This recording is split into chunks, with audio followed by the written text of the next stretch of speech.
I want to give a shout out. We've mentioned Gordon Kane on this show before. Oh, so you can do a shout out, but I can't. No. Okay, It's not a shout out. It's on the story. It's not on the story. You were like referring to the shout out category. This is not a shout out. One of the shout out category. One of the shout outs was going to be to Chelsea. Well, you can definitely do that at shout out if it's within a story. I thought we covered these bylaws. We have no bylaws, people. I don't follow rules.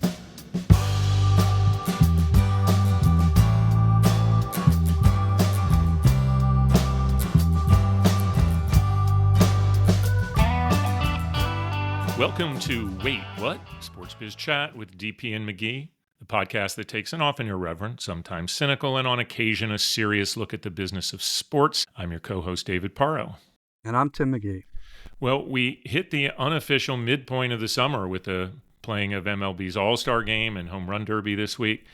I got to be honest with you, that kind of bums me out. But, I get to turn it over to you to cheer me up and say what's on your mind. But wait, before I do, I wanted to say happy birthday. Oh, thank you. And hope you had a great one over this past weekend. It's very nice. Thank you very much. It's always nice to wake up on this side of the grass. Yeah, there you go.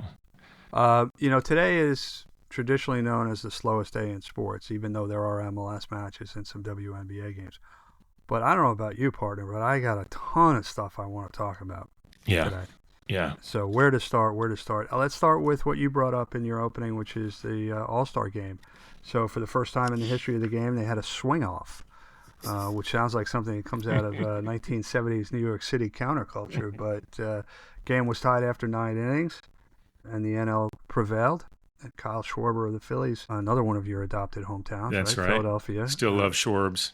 Won the MVP. But I always like the MLB All-Star Game because it's the one that is most like the regular season games for the respective sports. I find it a little interesting, some of the things they added into the game, because some years ago they added these points where the game was going to really mean something in terms of home field advantage for the World Series. And the American League has just dominated this thing, right? For I think now maybe 10 out of the last 12 years they've won this. But last night, of course, the National League prevailed in this swing-off. And they also added in all of the mic'd-up players, which is great.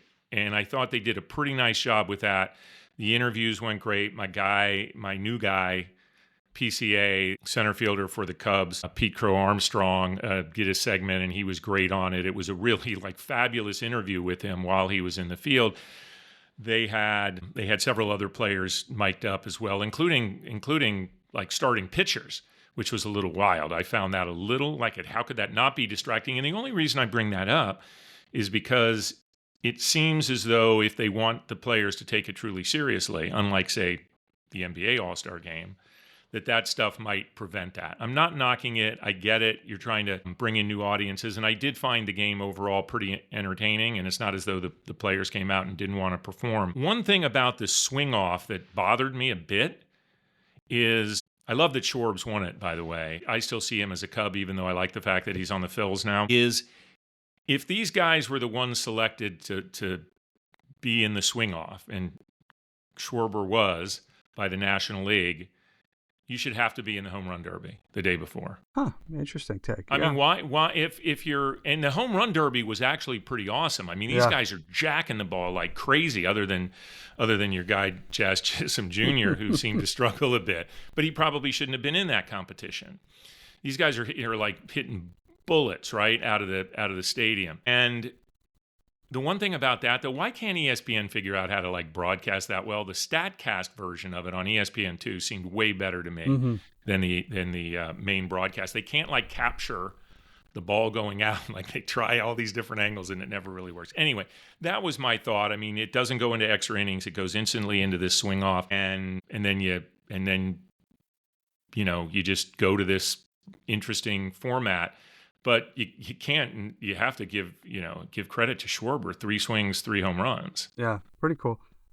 Here's what I would suggest for the Home Run Derby. One of the things they can do is put a track on the warning track and put 4 or 5 cameras along that track and have them move, and so that then the producer can go to the one and show the ball coming overhead. I think that would be a cool view. But another Cub player, Kyle Tucker, talking about players being mic'd, I thought it was a really nice tribute to Clayton Kershaw. I liked the fact that he was mic'd up, and he gave up a ball that was hit really hard, and Kyle Tucker made a really nice play out in left field. And what I really liked was after the inning, Clayton Kershaw talking to all the players, who were congratulating him as he came off the field. It was fun, guys. It was fun. This was fun. Thanks, man. This was fun. I truly meant I think he meant it. I thought he, because he got in as a legend. He didn't make it based on his pitching performance this year. He was sort of the legends pick, or whatever they call it. And he had a good little stint out there as well, and that the last pitch, and he got the strikeout. That was very, very cool. I do want to go back to what PCA said in his talk. They asked him a question while he's in the middle of playing in center field, and I'm totally fanboying here, and Cubs fanboying here, but they asked him, "What do you say to young players that say they want to be like you?" Because he's a really exciting baseball player. Oh, he's fast as hell. And he said, "I tell them not to be anything like me, to be yourself." And that's like the classic line, but he delivered it so well in that moment of watching rather than at some interview in a sound studio. And I thought it was just a perfect moment to drop something like that. So credit to him. Yes, I'm a fan, and I like watching him play. I like what he means. What? But, yeah. You're a Cubs fan? A little bit. I did get to see my Cubs. Well, I saw a split. I saw the Yankees win one on Friday night and the Cubs take one on Saturday. I did not go to the Sunday game where the Cubs took the series, though. Sorry, but you know. No, after a statement win on Friday, the Yankees did not look particularly good the rest of the weekend against your Cubbies. So while we're on the topic of baseball, the owners and the Players Association are going to be going into CBA discussions next year. Not surprisingly. The Players Association is claiming that the owners want a hard salary cap. The owners are saying they have not put together a framework yet. I do think it's pretty safe to assume that owners will look for a hard salary cap, lest they be protected from themselves by not having a cap. They're the only major North American league that doesn't have a hard salary cap. It has the luxury tax. But what I find particularly interesting is that Rob Manfred is going and speaking to, I guess, the players he considers most influential within the Players Association directly, rather than going through the Players Association. I think there was some question last time as to whether or not the Players Association was being fully transparent with their rank and file and things like that. So it'll be interesting. It'll be interesting to see. I think the conventional wisdom is there will be some sort of work stoppage. Yeah, I mean, I think there's an interesting point to be made to the players at large, though, and that is if you're not, for the rank and file players, I should say, because the luxury tax situation clearly has been meaningless to the Dodgers, Yankees, Red Sox, and a few others, I guess. But it means something to, some teams that are way under it of where they pay. I mean, the Dodgers situation is just like money, it seems to be no object, and it doesn't matter what level that gets set at. So either it gets raised or they put a hard cap on, and I still think, what is it going to have to be at the level that, say, the Dodgers are spending at if they were to do it? So it will be a very interesting negotiation this time, for sure. Yes, absolutely. What I find interesting, and you touched upon it, these small market teams, Pittsburgh, Kansas City, are the two that come to mind immediately, just don't have the financial wherewithal to compete with the big market teams. But it's interesting, there has not been a back-to-back winner in a World Series since the Yankees won 3 in a row in 98, 99, and 2000. But in the last 25 years, there's only been one small market team that's won, and that's the Royals when they beat the Mets in 2015. So if you're Manfred, on one side you can say, listen, there's parity.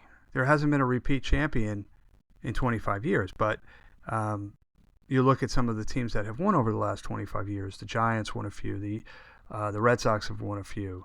The Cubs finally broke the curse in 2014. Houston, which is a big market now, won. LA, obviously. Atlanta.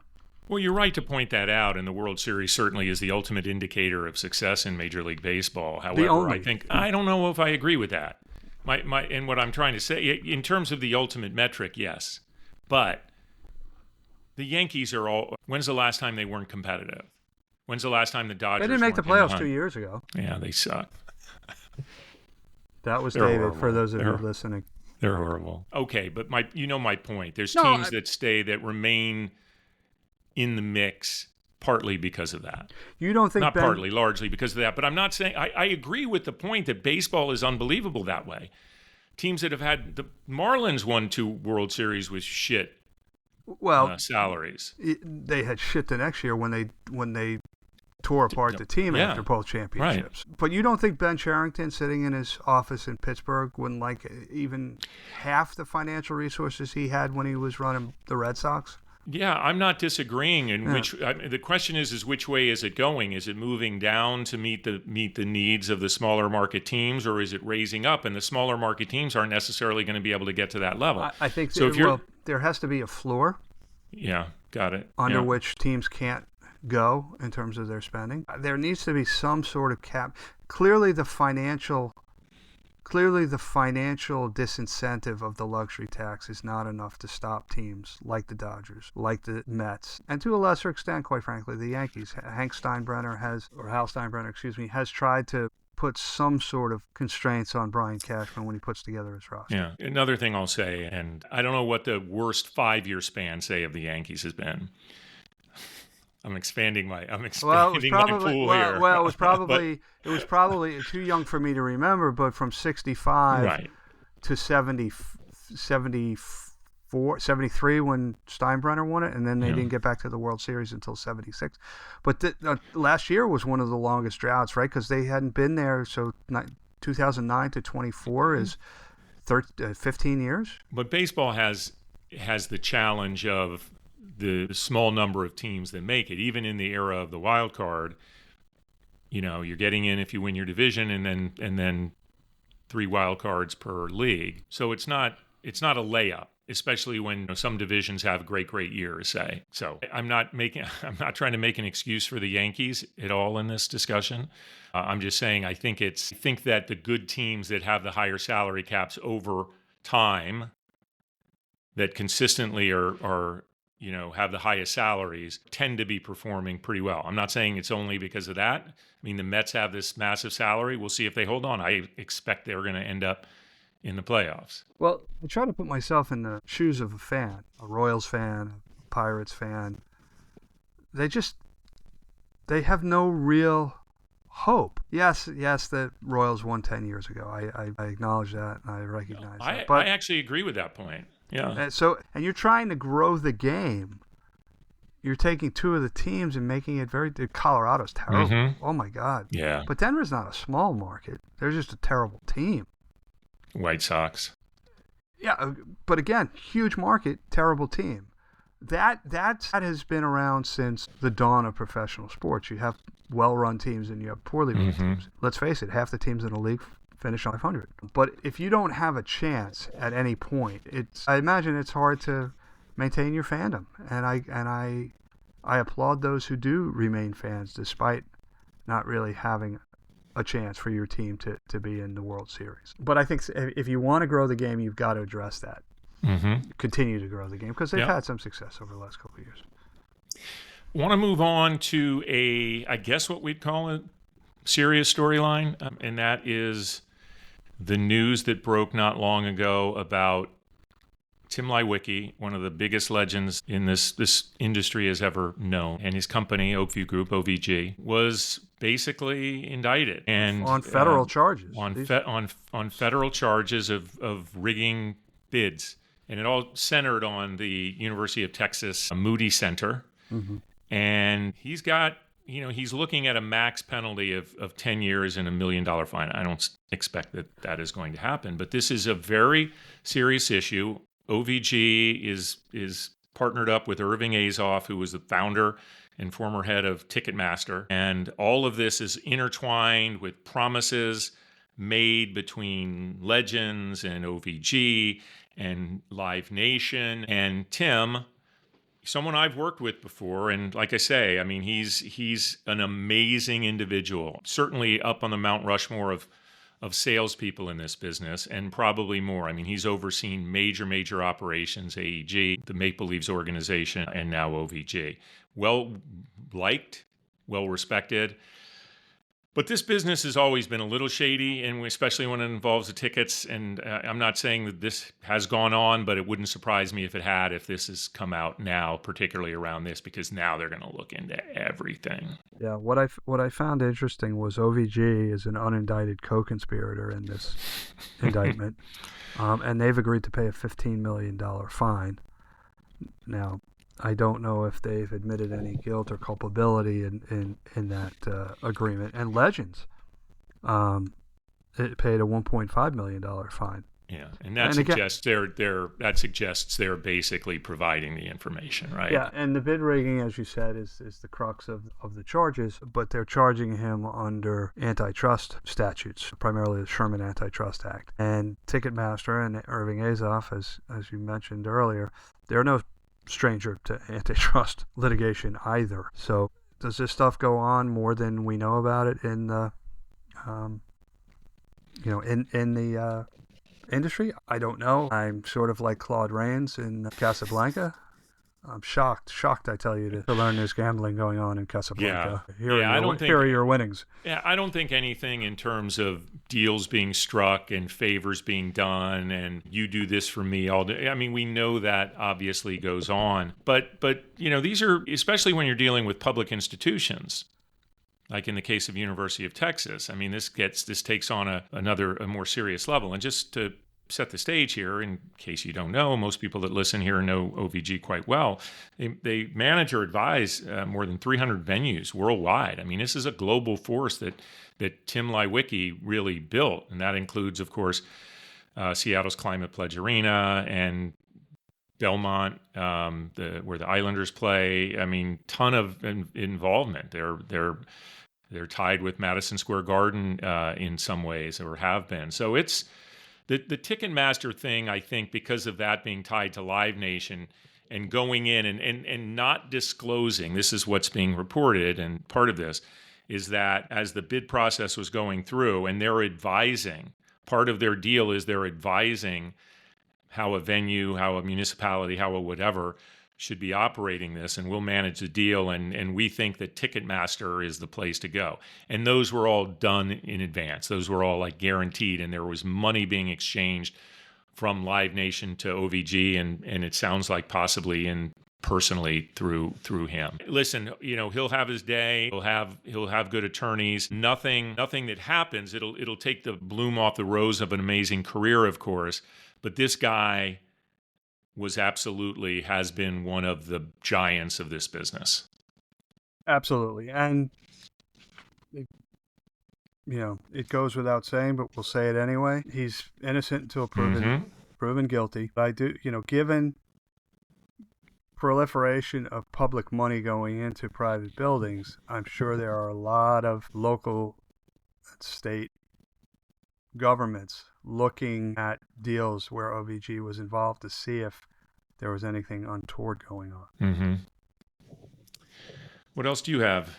Well, as you said in your open, sometimes irreverent, sometimes cynical. We went through the serious. I want to go to the irreverent for a second. You, I think, listeners of this show are a huge fan of Joey Chestnut. And, 76 hot dogs in the most recent Coney Island Nathan's hot dog eating contest.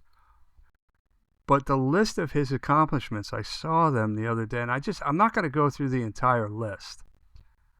But I if he were a stock, I'd be shorting him right now. I don't know how the guy is still alive, quite frankly. 41 hard-boiled eggs in 8 minutes. 20 corned beef sandwiches in 10 minutes. 23 6-inch cheesesteaks in 10 minutes. This, God bless him, 5.9 pounds of funnel cake in 10 minutes. 182 large chicken wings. Here's one that I can really get behind. 121 Twinkies in 6 minutes. The list goes on and on, but wow. Yeah, he's remarkable. Obviously versatile. I mean, we know him for his hot dog prowess, but he's obviously versatile. What I didn't hear you mention, because we covered this a lot on the last week's show, we've had some what I think are entertaining social posts on the matter, but I didn't hear you mention whether or not he's engaged on the poutine side, where my man Patrick Bertoletti, Deep Dish, by the way, Deep Dish Bertoletti, I'm from Chicago.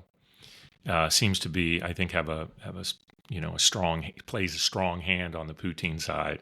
If he has competed, he does not have a record in Yeah. poutine. Yeah, I'm just guessing he hasn't focused on. I don't understand how you could be so good on the hot dog side, like so dominant as we covered last week, and even have time to dabble in these other disciplines. 54 cow brain tacos. Okay. Could you imagine if somebody came to him like maybe the Poutine Trade Council came to him and said, "Joey, we'd really love you to be in this poutine eating contest." And Joey goes, "Nah, I'm sorry, it's just not healthy." Yeah. I wonder if he has standards. Well, that's why it was funny when he did the plant-based hot dog deal. Yeah, I mean, I'm starting to wonder, is it just like, let's see what this dude will eat. Like, I have to tell you. He's like the fat kid you went to elementary school with who would eat anything. I reached out to 𝘠𝘓𝘬𝘴 after last week's episode and let him know that we had talked about him and that we covered. And he's on board to come on the show, by the way. I cannot wait to have George on the show. Well, and listeners. Regale us with his, but we may have to put that off until next year. Listeners, you're stuck with us through at least next 4th of July because when David wants a guest, David gets the guest. We are not going to stop recording the show until we get 𝘠𝘓𝘬𝘴 on. Yeah, I'm not going to mention the league, but you and I got big time by a league this past 2 weeks. And we're not going to say who it was. They're going to rue the day. They're going to rue the day. They are going to rue the day that we were not big enough. Yeah, I don't even know how they think that's they are in position to big time us, but. No, you know what? The only thing I will say was not pickleball. Yeah. We haven't talked about pickleball in quite some time. Not a lot of news coming out of the pickleball world. Well, one of the pieces of news, and this could tie into a quick discussion about Wimbledon, was one of who had been a fairly top, almost ready to break through American player, Jack Sock, had started playing pickleball competitively, and I think he's high on the lists of pickleball. I actually spoke with an agent recently that says it does a lot of tennis work, and he says they're killing it in pickleball. Like a lot of things coming through to them on the pickleball side. So I kind of bit my tongue a little bit and didn't go there on that. But the reason I bring up Jack Sock is because one of the, I think, stupider news stories in the sports world, and there's a tie to business because it involved the famous investor Bill Ackman, who in essence bought, it sounds like, his way into the Hall of Fame event in Newport. And he had played with Jack Sock in a doubles competition in basically a professional event. And he got dusted. He didn't go well. And the thing that just blew me away, and it's kind of classic mentality, I think, sometimes of people that have that much money and maybe lose a little touch. Maybe they just lose a little bit of touch. Wait, just what? A little bit of touch with reality was, and I'm sure in his mind he didn't mean that much by what I'm about to read, but this is Bill Ackman. I could give a speech to 2,000 people, no problem. But to get in front of 150 people to play tennis is a little different. Really? Like you play in your backyard, I'm sure, all the time, and you probably bring people in of pretty high quality, top college players, et cetera, and you do well, and they make you feel good, and then you go into a professional event when there's actually a paying customer base and you're playing with other pros, and that's different than giving a speech. You just think that, wow, I could do something that a lot of people can't do, so I must be able to do everything that a lot of people can't do. I don't know. I just thought that was and I'm sure he, in his mind, was trying to be humble, but it just says everything. If he would have Andy said, Roddick loved this, by the way. So there are two things I would say. One, if Bill Ackman had said that to me, I would have said, well, you know why, Bill? You suck. You're not a professional tennis player. You're not even close. Go buy front row seats like a regular billionaire, for God's sake. Well, he did. I think he added to his donation after because he had given a ton of money. I don't know. And the only thing that really disappointed me about that whole story is he didn't get more scorn and ridicule heaped upon him. Roddick came at him hard, which but there were some Roddick. other memes and videos that came out that just absolutely trash. It's just they that old saying, the rich, they're not like you and me. Because I try not to be an asshole. All right, I do want to talk quickly about Wimbledon. There was something that struck me about a couple of things that struck me about Wimbledon. The third of the 4 Grand Slam events. Very much looking forward to the U.S. Open coming up. Is On the men's side, we are about to witness this rivalry between Jannik Sinner and Carlos Alcaraz that I think can go on for a long, long time. And we probably are finally seeing the final years of Djokovic. Would not be surprised if he wins another slam, maybe two, but he clearly is not as good as Sinner and Alcaraz now. These guys are so good. The two best players, again, go to the final. This time, Sinner wins in 4 sets. Was stronger on the grass in Wimbledon. Yeah. On the women, but there were a couple solid American performances. Ben Shelton, I think he has a potential future to get there. Fritz Taylor made it to the semis, but these guys are not at the level of Sinner and Alcaraz. On the women's side, an American made it to the final, not the one any of us expected to get there. It was Amanda Nursimova. And it was, she somehow beat Sabalenka in the semifinals, and then just was absolutely overwhelmed by Swiatek from Poland in the final, 6-0, 6-0. And her speech was so heartwarming, and I felt, so bad for her. And she handled it great, but it was very emotional. But she clearly is not at the level of a Swiatek, but she got to the finals. But there are a ton of other American women that I think feel like they're on the verge. And if Sabalenka can be beaten, who knows? Coco Gauff obviously went out early. That was very disappointing coming off of her win at the French. Jessica Pegula went out pretty early as well. But there are a number of American women that I think are pretty close, and hopefully that'll happen. But I think tennis is at a pretty cool place. One of the other things that I don't know why, I wrote to you over the weekend. I like my favorite tennis pastime now is see who's going to be in the big either celebrity boxes or the player boxes. And as Jannik Sinner was going up to thank his team, hug it out with his team, and all those things, like one of the first people he encounters is Seal. Seal's in his box, gives him a big hug. Jannik Sinner, by the way, is Italian. And then I see Stefano Domenicali, who is the head of Formula One. Now, my first thought was, okay, he's Italian, it kind of makes sense. What I forgot is that Jannik Sinner is actually an ambassador for Formula One. Mm-hmm. He's been to some races. I've seen him at races.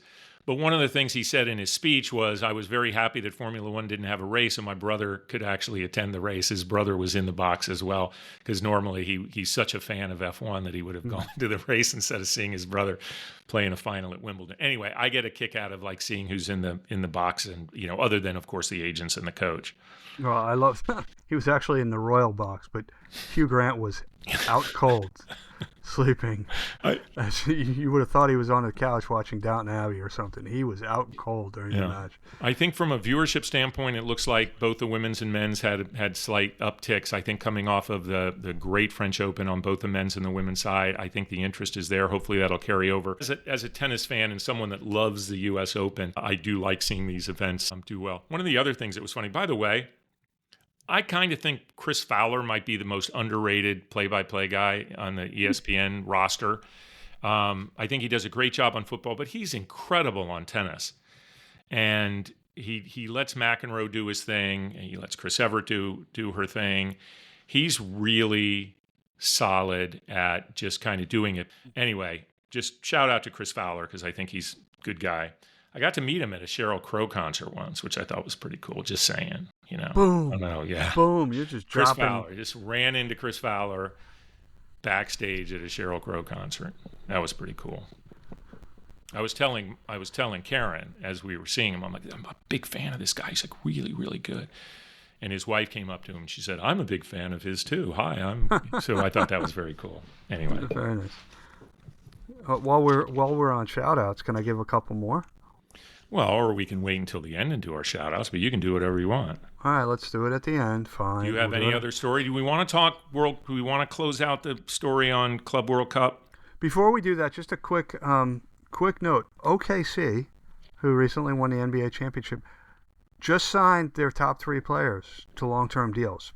So SGA, Chet Holmgren, and Jalen Williams. So that team's going to be together for the next several years. They're going to be a force for quite some time. Yeah, that's putting the rest of the league and the rest of the GMs on notice big time. Yeah. Chet Holmgren's only 23 years old. Yeah. They're good. Yeah. they're good, and they like playing with each other. They're going to be good. They All like right. doing AT&T commercials even better. So Chelsea crushes PSG, which I think most people think probably was the best team going into this thing. They look pretty dominant. PSG was one of the best teams in the world for the last few months. And MetLife hosted MetLife Stadium in Jersey. They said it was 81,000, a little over 81,000. The capacity is 82.5. During the halftime concert, the upper deck looked a little empty, but it might have been just people weren't into Coldplay. I also think they papered the house a little bit. Yes, they did. I got it. By the way, Chris Sontag, who's big in soccer circles, he actually invited me to the match. I couldn't do it, so I want to just give him a thank you on it. So we were tough on this event from pretty much the opening of it. I will say this. I feel like it has a future. There's something there. It's a pretty cool concept. I think the timing always has to be right. We'll see where it goes next. Certainly the numbers weren't horrible from a viewership standpoint here from what I saw. It got a huge share in France, for instance. So I think that the rest of the world, you're a PSG fan, you want to watch every match they play in. It doesn't matter if it's a friendly. So it seems like it has a place and there is some interest. I thought the staging of it ended up being not necessarily the end, and there's some issues with that, but ended up being pretty nice. It seemed like the team was very into it. The trophy was like choice-looking trophy, I'll say that. I want to give a shout-out. We've mentioned Gordon Kane on this show before. So you can do a shout-out, but I can't. No, it's not a shout-out. It's on this story. It's on this story. You were referring to the shout-out category. This is not a shout-out in the shout-out category. One of the shout-outs was going to be to Chelsea. Well, you could definitely do that at shout-out. If it's within a story, I thought we've covered these bylaws. We have no bylaws, people. I don't follow rules. I'm like George. I'm like a bad boy, like George Costanza. You saying you want a piece of me? If you ever show up at an event with like jeans with them, like the cuffs tucked up, with a jacket, like with your '55 Chevy, trying to look like at a softball. Old '55. Yeah. One of the Eagles' first hits. But Gordon Kane. You interrupted my shout out to Gordon Kane. He wrote a great piece, a good LinkedIn post about the good, the bad, and the ugly of this event. I thought was pretty solid. One of the things that has to happen, and they have just struck a deal with most of the players' associations, but apparently, kind of the universal one, which is FIFPro, wasn't in attendance at this. But there are some new rules being put in place, right? You may have more information on this, about the length of time between matches and certain windows that have to be guaranteed to the players, because these players are going through a lot. Can I just make one? I think it's a clarification. You said we were tough on the Club World Cup, but we were really just reporting what Enzo Maresca, the manager of Chelsea, was saying when he was critical of the conditions and the rain delays and the scheduling and things like that. He can go cry in a big pile of money right now that his club can now spend on additional players. They won $110 million and a nice piece of hardware for winning Club World Cup. Yeah, I questioned FIFA a little bit on this thing as a money grab, and was the timing right, and was this the right way to go about trying to build up the interest a year in advance of FIFA World Cup, particularly running up against CONCACAF Gold Cup time? So I would say a couple of things. Number one, I don't think you need to build up anticipation or interest in the World Cup. I think it's going to be there regardless.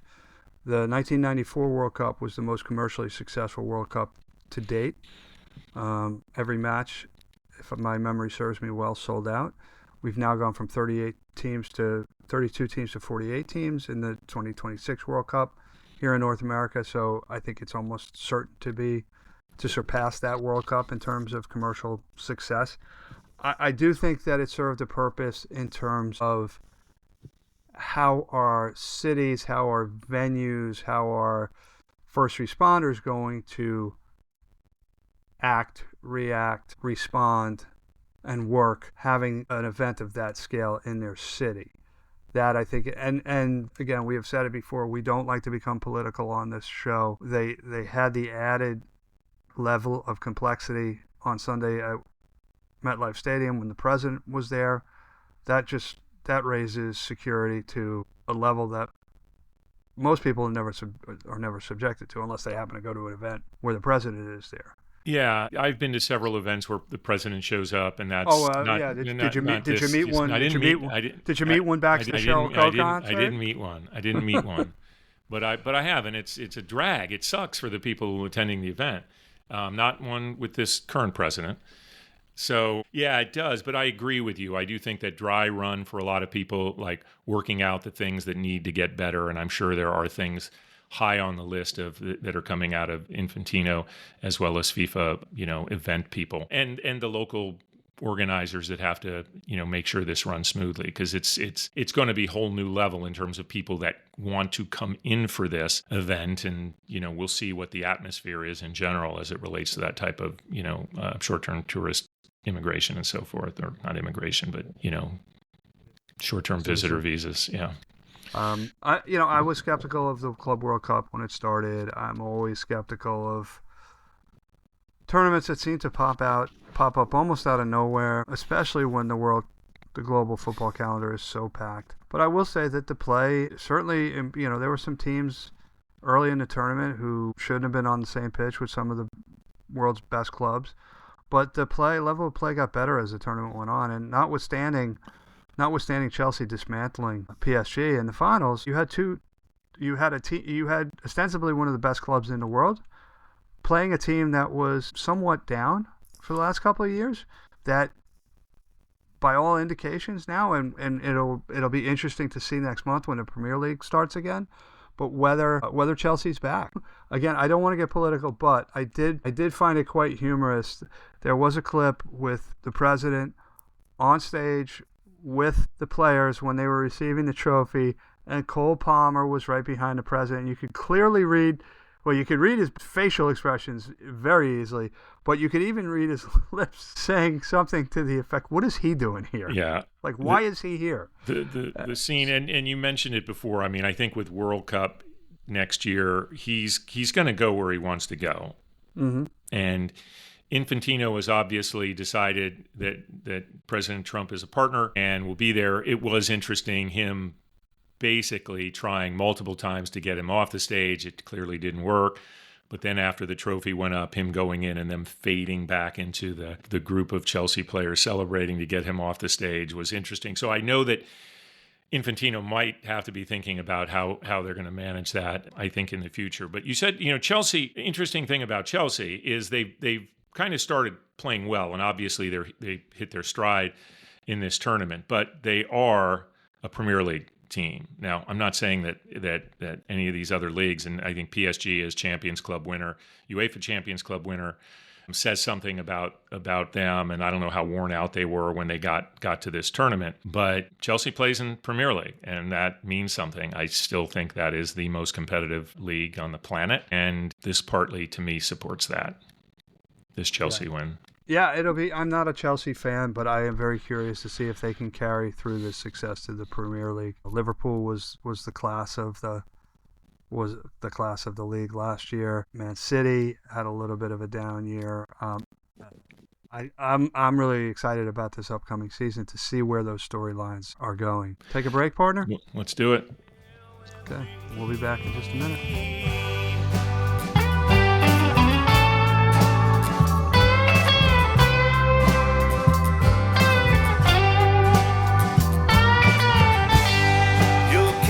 We are back. We do not have a guest today, as you've probably surmised by now. And while we love every one of our guests, I like these types of episodes every once in a while. David, it's like sitting at the proverbial bar shooting the shit, right? So now's the point in the show where we take a look forward, give shout-outs, thank our listeners. What's on your mind? A shout-out to start with. I do need to pay tribute to the late, great Leiweke, who died on recently on July 9th. I'm sorry. I'm not laughing. I know you're not. I'm not laughing at his passing. I'm laughing at the most famous post-game rant in MLB and that's history. The point. That's the point I want to make, because sometimes I don't think Leiweke gets his due, because his rant, honestly, it's like Mount Rushmore of rants, and then there's Leiweke rants. It's like he gets his own statue in my view. Jim Mora, piker. in my opinion. The only one that came close in my mind is the Mike Gundy, "I'm a man, I'm 40." I love that rant. I thought that was great, the Oklahoma State coach at the time. But the Lee Elia rant at the fans of the Chicago Cubs in 1983 is when it happened, was just legendary. And anyone that hasn't heard it, you're missing something. Make sure, I'm not going to say that much more other than the language is salty. Yeah, And get the unexpurgated version. Don't get the ones with the beeps. Ooh, yeah, the beeps, ruin it. Don't do it justice. He has a thing or two to say about the quality of Chicago Cubs fans of that era that showed up at the ballpark. I haven't listened to it in quite some time, but I believe one stat he cited was 98% of people work. The other 2% come out to day baseball. I think it was something close. He goes. I think it was 85% maybe or something. It might have been more than that. And he goes. The whole thing was based on the fact that the people that show up during the day, because they only played day games then. There was no night games until 1988 in Chicago. That they were the ones that came out and they were losers and they just didn't support the team, and it was great. Lasorda on quantity had a good career as a ranter, but it was quantity. None of his reached that level. Anyway, that's a shout out. Two quick things. One of my predictions early in the year was that F1 would very possibly pick a streamer to be their U.S. broadcast partner. I said that I thought that was going to be Netflix. It really looks like Apple's not only in play, but about to get this done. And the bid would seriously increase the amount of money that Formula One is getting for those rights that they've been with ESPN. And I think coming off of the success of the movie, which it's an Apple production, it's an Apple original, I think they believe they have something there. So it looks like they're the favorite for that. Supposedly the bid is $150 million, which is certainly more than ESPN wanted to go. This is to all the fans out there. Remember what Kenny Rogers and Kim Carnes said back in 1980. Don't fall in love with a streamer. I'll see myself out. Do you other than the fact that that was a great reference as well as a tie into this, do you think that it's potentially problematic? No. Okay. All right. The other thing I have my eye on, of course, is the expansion news. Again, one of my predictions from the year. And there's so many things going on. The Portland Trailblazers are now going to be up for sale as part of the will of Paul Allen. And it looks like they could wait on what that number fetches. It's not going to get what the Lakers got, but it is expected to be around in the $4 billion area. And how will that affect expansion? And then they have the whole national RSN thing that Commissioner Silver certainly wants to move for. There are some teams that don't want to necessarily go there, but it looks like it's going to happen. And that is all a part of this expansion number. What are they distributing from the new TV deal? What will they be distributing from the entry fees for expansions? And there are a couple teams that are locked into their own RSN deals that can't go on to this national streaming deal right away. So it's very interesting. So I got my eye on that story. Well, and speaking of sales, the Tampa Bay Rays are going to be sold for what's being reported as $1.7 billion to a Jacksonville businessman who says he's going to keep the club in Tampa. Now, that seems like a really small amount of money based on what other teams are going for. But when your stadium's sitting in a pile of rubble, you don't have a lot of leverage on the sales thing. I've got a couple of shout outs too, if you don't mind. Yeah. One is to your boy Shane Van Gisbergen, who won his third race in the Cup Series. He won on the road course at Sonoma. He is just dominating on the road course. Third win this year, but he's only 26th in the NASCAR standings, which shows that he is for lack of a better term, a one-trick pony. He's got to develop his oval racing for sure, but Shane, amazing. One piece of advice: turn left. Sure. I also want to give a shout out to Grace Kim, who won the Evian Championship this past weekend in spectacular fashion. She eagled on 18 to force a playoff, and then on the first playoff hole, she hit it into the water and went up and down when she got out of the water and won on the second playoff hole. So kudos to her. That's pretty ballsy on both the 18th and the first playoff hole. Yeah. Wow. I've never done it. I've never done either. Never eagled and Never up and down out of the I've hidden it into the water. Trust me. I can probably coach her on that if she needs any help on hitting into the water. Come on, you've eagled. You probably knocked down a hole-in-one on a par 3 at a putt-putt or something. That's legit. Yeah. The closest thing I've ever come to that is karaoke Steve Miller Band. I'll let it to our listeners to look up that reference. Because that's even older than Don't Fall in Love with a Dreamer. All right. I think I need to end this ridiculousness, this mishigas. So, thank you for those of you who are listening. I'm getting, I don't know about you, David, but I'm getting more and more notes from people that are calling out particular things that we talk about, which tell me they're actually listening. Because a lot of times, and I've done this too, I think you have too, you tell somebody, oh, I love your podcast, and you're not listening to the podcast. You just know they have a podcast, so you're being nice, and you say, oh, I love your podcast, and you're not really listening to the podcast. I think we get that a lot, but I'm getting more and more people who are referencing particular bits or items that we've talked about, which tells me they are listening. So thank you, people who are listening. I think they're all listening. I take everyone at their word, Tim. I might be naive, but I believe in people, and I believe in this podcast. And I want you, and I want you to too, yeah. And I want you to love this podcast too. Well, to paraphrase the great Marshall Crenshaw, I'm going out looking for a cynical girl who's got no use for the real world. So anyway, for those of you who do listen, thank you. Please like us, follow us, subscribe, tell your friends about it. We'll be back next week. I'll be on the road from Austin for the Major League Soccer All-Star festivities. Right, but we have a really fun guest next week, too. We do have a fun guest. So until then, he's DP, I'm McGhee, and we'll talk soon.